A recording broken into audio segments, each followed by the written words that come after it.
समेत शिखर बंधु जनवेश, अष्टापद बंधु 24, विमला चलने गढ़ गिरनार, आबू ऊपर जिनवर जुहार, शंखेश्वर केसरियो सार, तारंगेश्वरी अजित जुहार, अंतरिक्ष वर काणो पास, जिरावलों ने थंबन पास।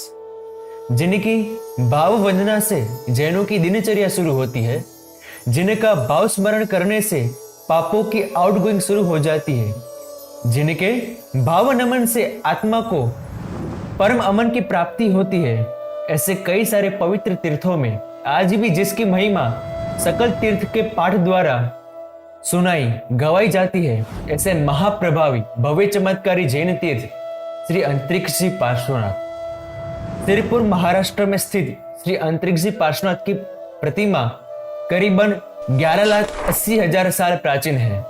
दुनिया की प्राचीन प्रतिमाओं में से एक है। करीबन 12 लाख वर्ष पूर्व बिस्मी तीर्थंकर श्री मुनीश्वरत स्वामी के काल में, शासन काल में खर नामक राजा हो गए, जो लंका नरेश रावण के बहनोई थे। उन्होंने अपने जीवन में प्रतिज्ञा ली थी कि देव दर्शन पूजन के बाद ही भोजन करना। राज्य के काम से एक बार दूर प्रदेश में राजा को जाना पड़ा। दोपहर का समय होने पर परमात्मा की पूजा करने हेतु जंगल में स्नान किया। स्नान करके पूजा के वस्त्र धारण कर जब राजा अपने पड़ाव के पास पहुंचे, तब उन्होंने अपने सेवक के पास से पता चला कि प्रभु की प्रतिमा साथ में तो लाना वे भूल गए थे। अब एक तरफ अखंड नियम का पालन और दूसरी तरफ भूख प्यास। राजा को अपनी भूख से भी ज्यादा प्रभु दर्शन पूजन की चिंता थी। वो कहते हैं ना कि प्राण जाए किंतु वचन ना जाए, नियम ना जाए। इस द्विधा के समाधान हेतु राजा अपने विद्या बल से, शक्तियों से जंगल में जाके गोबर, मिट्टी एवं बालू से प्रभावशाली प्रतिमा बनाता है और फिर भावोल्लास से प्रभु की पूजा करता है। पूजा के बाद प्रभु की प्रतिमा को सरोवर के मध्य में पधराता है और फिर भोजन करके वहां से प्रस्थान करता है।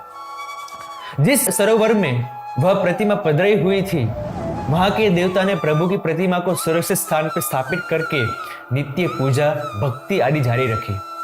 प्रभु की प्रतिमा, उसकी दिव्य प्रभाव से सरोवर भी प्रभावशाली हो गया। कुछ समय पश्चात इसी सरोवर का जलपान करके अचलपुर नगर के राजा श्रीपाल का भयंकर कुष्ठ रोग संपूर्ण नष्ट हो गया।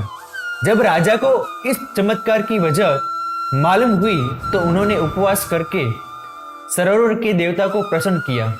उनके पास प्रभु की प्रतिमा मांगी, लेकिन देवता माने नहीं। देवता को फिर हृदय से विनती की। आखिर देवता ने उनकी बात स्वीकृत की, लेकिन शर्तें रखी कि गैया के 7 दिन के बछड़े को रथ से जोड़ना होगा, कच्चे सूत के धागे से प्रभु को सरोवर में से निकालना होगा, उसके बाद प्रभु को रथ में स्थापित करना होगा। याद रखना, अगर आप बीच में रुक के पीछे मुड़ के आपने देखा शंका से, तो प्रतिमा वही स्थिर हो जाएगी। राजा ने देवता की शर्तें कबूल की।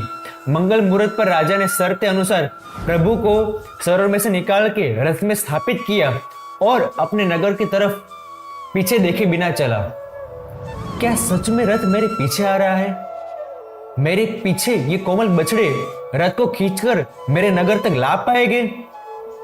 शंका से तिरछी नजर करके राजा ने पीछे देखा और प्रभु की प्रतिमा वहीं स्थिर हो गई। जहां पर वह प्रतिमा स्थिर हुई, वहां पर ही संघ की उपस्थिति में आचार्य अभयदेव सूर्य जी की निश्रा में श्रीपाल राजा ने भव्य देरासर बनाया, जो आज भी श्रीपुर नगर में विराजमान है।